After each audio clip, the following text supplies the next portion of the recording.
Impressionante. Por quê? Porque lobotomizaram o teu cérebro. Agora veja, num ângulo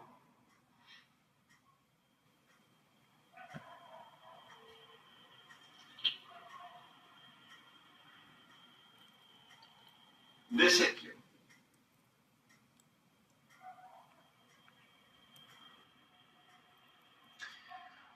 num formato que você está vendo aqui, o Messias vem de cima, que é como ele vai vir. E será que todo olho verá? Será que esse ângulo que eu pontilhei aqui, ó, possibilita de todo o ser humano na Terra, onde quer que esteja, poder ver o Messias? Possibilita. Por quê? Por causa do formato real. E por causa do ângulo que possibilita isso. Porque o texto diz o quê? Eis que vem com as nuvens e todo olho verá. Por que todo olho verá? Porque no momento em que o Messias descer, ele vai estar tão alto que qualquer pessoa, o brilho dele vai ser tão forte. A Bíblia fala que o rosto dele é como o sol. É muito mais que isso. Então vai ser gigantesco, é um poder que você nunca viu na sua vida. E você não vai ver nada igual. O poder do Messias e do Pai. A Bíblia fala, nós vamos chegar lá em Apocalipse 6 com o tempo, que... Por que eu deixei sem domo aqui? Deixei sem domo porque na volta dele o domo já vai estar colapsado. Não vai ter domo na volta dele. Tá? O domo vai colapsar. E conforme diz Apocalipse 6, tá? E então vai possibilitar a volta do Messias. Ele vem de cima e a angulação possibilita então que todo ser na face da Terra possa vê-lo. É o único jeito, a única forma de se compreender esse versículo aqui é no modelo real de formato da Terra. E não no modelo Globe que vomitaram para você e lobotomizaram o seu cérebro para você acreditar em mentira. Todo olho verá. Como que todo olho verá? Aqui. Impossível. Simplesmente assim. Impossível. Acabou. Agora todo olho verá aqui? Tá? Tá. Aqui todo olho verá. Então, mais uma prova cabal do real formato. Que inclusive hoje muitos pseudo-teólogos da Shopee, mentirosos, fazem questão de negar. Negar a realidade dos fatos. Negar as escrituras e ensinar errado, desinformar a igreja. São literais filhos do diabo. Então se você não entende isso, lamento por você. Você deve estar muito satisfeito na sua ignorância e por isso que eu não perco tempo com tolos. Porque não são capazes de entender. Então, aqui, logicamente, é só uma ilustração. Não significa que as imagens estão fidedignas e muito menos que isso aqui é o tamanho real. Isso aqui é só uma ilustração, tá? Que eu fiz para você poder entender a angulação na volta do Messias. Quando ele voltar, tá? Pessoas, se alguém estiver na Antártida, se alguém estiver lá no final do Chile, lá embaixo, Austrália, lá no finalzão, vai poder ver ele. Por quê? Por causa que a angulação vai permitir isso. Isso aqui é física, cara. Normal. Simples assim. Então, resumindo, eis que vem com as nuvens e todo olho verá. Entendeu agora por que todo olho verá? Agora, no modelo Globe, isso aqui é totalmente impossível. Então, se você ainda acredita nesse modelo e rejeita o real formato, bíblico, você não é. E muito menos lógico. Você acredita numa falsa religião chamada pseudociência atual. Você acredita em livros de geografia modificados para emburrificar você, mas você não acredita na verdade. Até quantos o traspassaram? Aqui já entendemos a parte B do versículo, a parte intermediária do versículo. Na verdade não, na verdade a parte A, mas segmento. Quem traspassou o Messias? biblicamente, quando a gente lê na Bíblia, a gente veria que muitos fariseus, os quais o Messias chamou de filhos do diabo, eles mandaram crucificá-lo. Nem Pôncio Pilatos queria crucificar ele. Ele ainda disse, não vejo nenhum crime nesse homem. Só aqui, ó, Pôncio Pilatos, meu irmão, para você ter uma ideia, ele nem queria crucificar o Messias. Ele estava lá, mas os fariseus, como bons hipócritas, como bons filhos do diabo, fariseu, não é romano não. Não é nem não, cara. É o fariseu, aquele que se diz todo certinho, mas é um hipócrita. Vive pior que o demônio. Isso é o fariseu. Detalhe, o fariseu diz que sabe a Bíblia, o fariseu diz que está com a verdade, o fariseu mascara. Chega em algumas questões, o fariseu se entrega, né, pela sua hipocrisia. E o fariseu, ele, lá naquela época, queria crucificar o Messias. Chegaram lá até Pôncio Pilatos para crucificar. Ele blasfemou, ele se diz filho de Deus e tudo mais. Pilatos, eu não vejo crime nesse homem, não. Pilatos chegou lá, cara. Pilatos, um ímpio, um romano, não queria saber nada dessas coisas, não. Olha, apresento aqui Barrabás, como todo ano tem essas questões de libertar aí alguém. E Jesus, quem vocês querem soltar? Solta Barrabás, crucifica Jesus. Cara, sério. Quem falou isso? Os fariseus. Os fariseus. E aí, esses fariseus já morreram na época do Messias. Então, como que eles vão ver o Messias voltar se já morreu? É aqui que entram duas linhas de interpretação desse versículo. A primeira é que o mesmo segmento, a mesma linhagem dos hipócritas ali, que vão estar vivos, sim, até o final da tribulação, vão ver o Messias voltar. Tá? A segunda interpretação é que, aí entra num conceito amilenista, né? Temos que encaixar aqui dentro nesse versículo 7 um conceito amilenista para se entender de forma interpretativa de que na volta do Messias, esses mesmos que também crucificaram, que mandaram crucificar o Messias, vão ressuscitar para a morte. Vão ressuscitar para o julgamento final, para serem condenados. Aí teria que entrar um conceito amilenista, porque num conceito pré-milenista histórico já não entra essa interpretação.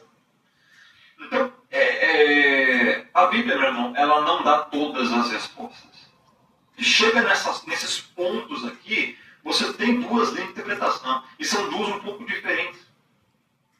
Tá? Que vai fazer lá na frente uma diferença enorme, porque vai fazer diferença entre os 1000 anos literais e os 1000 anos do amilenismo simbólicos. Então, é bem complicado, mas só existem essas duas linhas de interpretação aqui. Ou seja, até quantos o traspassaram? Quem o traspassou? Também tem os romanos, porque quem traspassou também foi quem enfiou a lança. Quem enfiou a lança foi um romano. Só que quem o crucificou? Sim, foi as mãos romanas, com os pregos gigantescos na cruz, mas a mando de quem? A mando dos fariseus.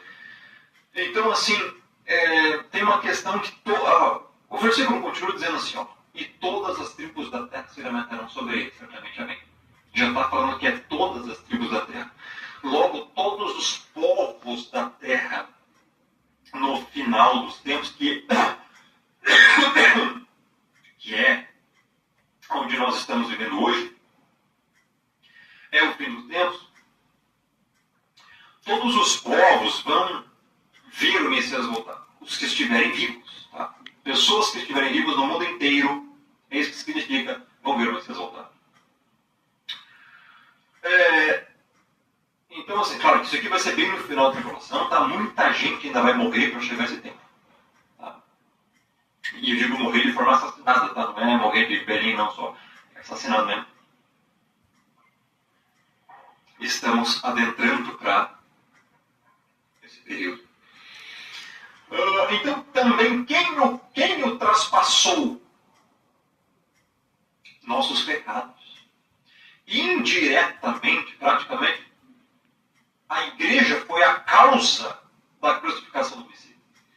Se você for analisar no aspecto salvífico, não foi só fariseu, não foi só romano, fomos nós. Foi a igreja. Porque o Messias morreu por quem? Pela igreja. Veja, é um plano muito complexo e profundo ao mesmo tempo. Então, significa que também a igreja vai ver, lógico, né? Porque ele vai voltar justamente para a sua igreja. Agora, creio eu que esse traspassaram aqui é justamente quem o mandou crucificar. Tá? E quem crucificou também. Eu creio nisso. Então, assim, tem essas duas interpretações. Tá bom? Tá bom? Mais para frente nós vamos abordar mais essa questão sobre o amilenismo, o pré-milenismo histórico e tudo mais, né? Apocalipse capítulo 20, 21. Tá? E todas as tribos da terra se lamentarão sobre ele. Esse se lamentarão sobre ele é no sentido de que, quando ele voltar, ele vai voltar em glória. Em glória. Glorificado. Tá? As pessoas de fato vão ver que ele é um ser diferente. Tá? Ímpios ainda estarão aqui na terra, vão se lamentar. Também tem dois sentidos aqui dessa lamentação. Tanto pela igreja, salvos, quanto ímpios, se lamentarão sobre ele. Muitos vão ter o pior dia de suas vidas. Os ímpios terão o pior dia de suas vidas na volta do Messias. Porque eles vão ver com os próprios olhos que ele é real. Né? Aquele que eles rejeitaram a vida inteira. Aqueles que eles pisaram a vida inteira. Não quiseram obedecer a vida inteira.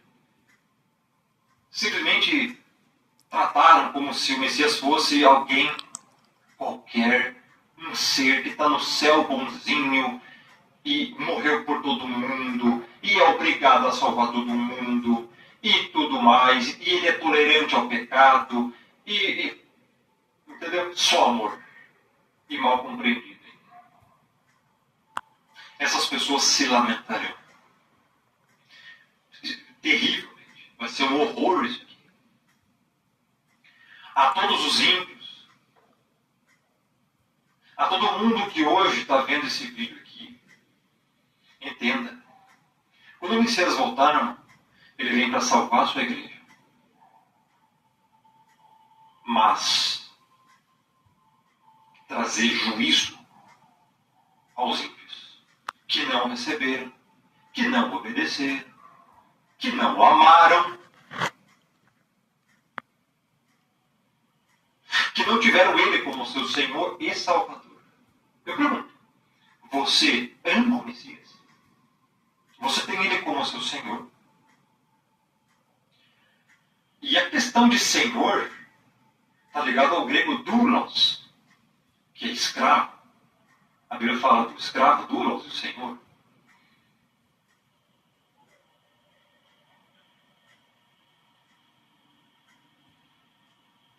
E a Bíblia fala que esse Senhor é porque o servo ou o escravo o obedece em tudo. Você obedece, Messias? Porque a Bíblia só fala que você tem ele como Senhor e o ama se você pratica os mandamentos. Está lá em João. Você pratica os mandamentos. Será que você não vai estar aqui nesse dia se lamentando? Porque quando eu lamentar aqui na volta dele, não tem segunda chance, não. Deixa eu dizer uma coisa. O dia da volta dele, o dia dessa volta aqui, sobre o Santa Santa, é sem misericórdia para os ímpios. O tempo, amigo, de misericórdia é agora. A volta dele é juízo.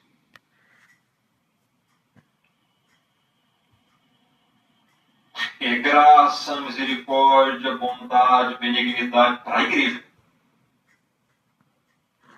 Para ímpio não. Agora você pensa assim, mas pera um pouquinho. Eu sou a igreja. Eu vou na igreja. Eu sou salvo. Eu sou bonzinho. Eu não matei ninguém. Eu não fumo e não roubo. Sou salvo. Né?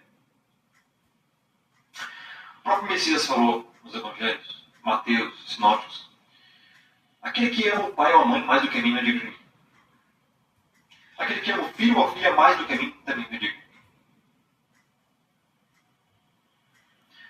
Como é que você sabe se você ama mais o seu pai e sua mãe do que o próprio Messias? Aquele que quiser me seguir, negue-se a si mesmo, tome sua cruz e siga. Pois quem quiser salvar a sua vida, perderá. Mas quem por amor de mim perder a sua vida, achará. Você vive para quem? Você vive de fato para o Messias, para o Evangelho, para o Criador? Ou você ama mais os seus familiares do que ele?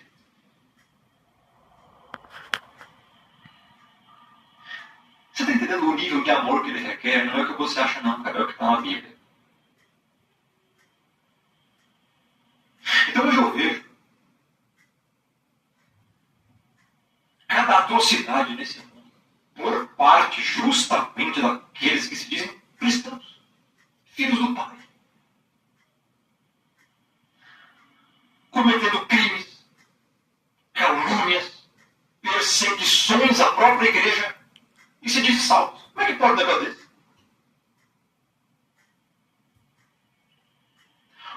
Uma campada de hipócritas, criminosos, blasfemos, mentirosos, que mentem todos os dias, fazem falsas acusações todos os dias, vivem igual o mundo todos os dias, vivem agradando a carne ao invés de negá-la todos os dias, vivem satisfazendo as vontades da carne e dos pensamentos todos os dias, ao invés de negá-los, suprimi-los para viver em santificação. E se diz salvos. Se dizem crentes. Vivem igualzinho o mundo, parecendo como o mundo, falando como o mundo fala, e se dizem cristãos. Sério? Vocês são condenados. Vocês nunca se arrependeram. Vocês nunca saíram das trevas para a luz, ainda estão nas trevas. Vivem de ódio, disseminando ódio, e acham que é salvo. Nunca foi salvo. Nunca se converteu. A árvore é conhecida pelos frutos, e não por dom ou palavra da boca para fora. Se o fruto é mau, árvore má, condenação. Como é que pode, cara? Então, quando o Messias voltar, meu irmão, ele só vai levar